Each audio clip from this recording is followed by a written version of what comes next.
Жарандык дипломатия коомдук фонду тарабынан демилгеленип, биздин телетоп бул ирет мигранттардын карантинде туш болгон татаалдыктары ата-энесинен алыста калган балдардын жашоосуна саресеп салабыз. Кыргызстандан жумуш издеп чет мамлекеттерге кеткен жарандардын саны жыл санап өсүүдө. Расмий эмес маалыматтар боюнча эмгек мигранттардын саны 1 миллиондон ашты. Расмий маалыматтарда өткөн жылы мигранттардын саны 800 миңден ашуунда эсептелген. Алардын басымдуусу Орусия мамлекетинде.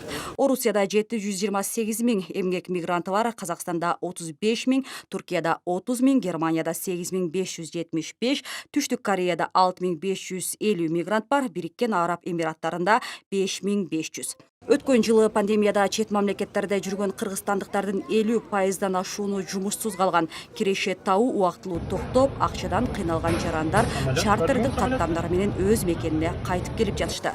Тышкы иштер министрлигинин маалыматында 60га жакын өлкөдөн 30 миңдей кыргызстандык келген.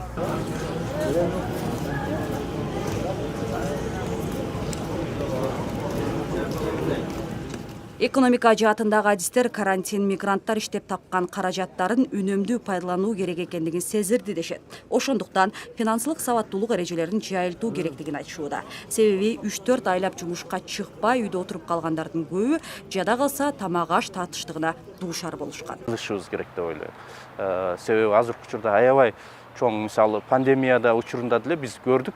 Көп эле нерселерибиз ашыкча экендигин, көп эле нерсени салтка шылтоолоп, же болбосо кандайдыр бир диний нерселерди аралаштырып, ушундай бир ашыкча эле нерселерди жасап жүргөнүбүздү өзүбүз билип атабыз. Ошондуктан ошодон биз сабак алышыбыз керек деп ойлойм.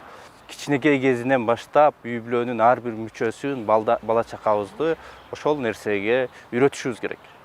Өзүнүн чыгымдарын, кирешелерин пландаштырууну үйрөтүп, ошол нерсени мисалы азыр мектеп жашынан баштап, керек болсо бала бакчадан баштап, ошол бир кичинекей бөөктүн дагы ошол 1 айлык чыгымдары кандай, кирешеси кандай, анан ошону кайсы жака жумшайт, ошону кичинекейинен баштап пландоону үйрөтүшүбүз керек да. Пандемияда миграцияга кабылган, жашоо шарты оор деп 4200 үй бүлө каттоого алынган. Аларга эл аралык уюмдар материалдык, гуманитардык колдоо көрсөтүштү.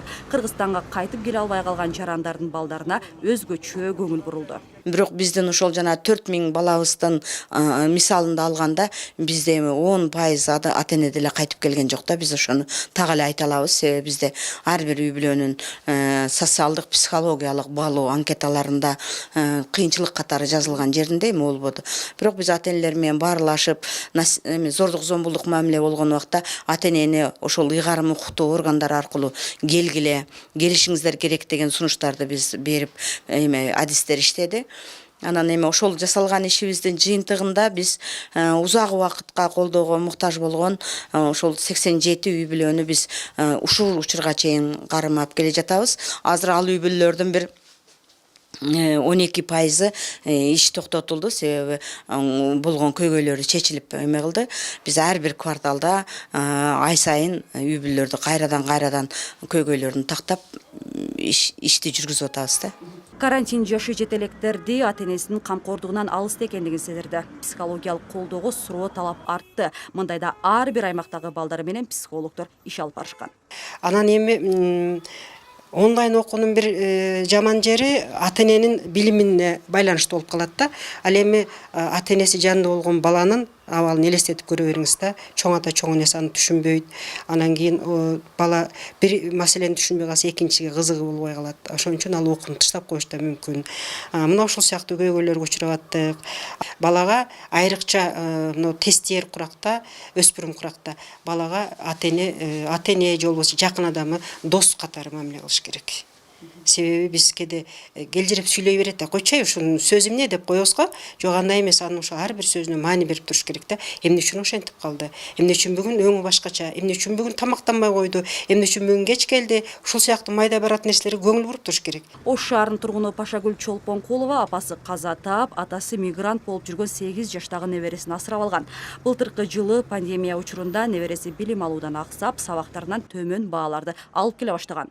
Бул учурда миграция дискриминациядан жапа чеккен балдарды коргоо долбоорун алкагында мугалим психологдор колдоо көрсөтүшүп бала менен тыгыз иштешти. Азыр 8 жаштагы кыз сабактарына активдүү катышып, жалаң 5 деген баа алат. Чакырып калып ошону сабакты үздөштүрүп, сабакка жакшы окуп, жакшы мебе кылып, ушу Ражап жакшы окутуп, өзүнү койдуруп, жакшына окутуп, жалаң жакшынакай окутуп, өзүнө мебе кылып, астыга жүргүзүп, аларды унутуп, сабакка кызыга баштады.